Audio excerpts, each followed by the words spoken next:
वज़ीर ख़ज़ाना मोहम्मद औरंगज़ेब का कहना है कि मईशत दुरुस्त सिमत में आगे बढ़ रही है। मुल्क में फाइलर्स की तादाद में इजाफा हुआ। इस साल 7,23,000 नए फाइलर टैक्स नेट में शामिल हुए।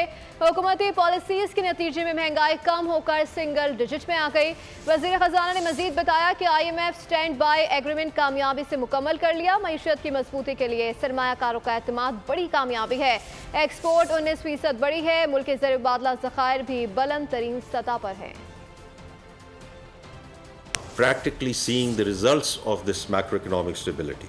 Aramco into Go, Gunberg की जो investment आई है, इसी तरह BYD की जो investment आई है, these are real foreign direct investments which are here in the country from a B2B perspective. It gives credence to the permanence of the macroeconomic stability that is coming through. Local side पे क्या फ़र्क है? जो inflation नीचे आई है उसके basis पे आपने देखा है कि पॉलिसी रेट नीचे आया है. Remittances are at an all-time high and they're standing strong.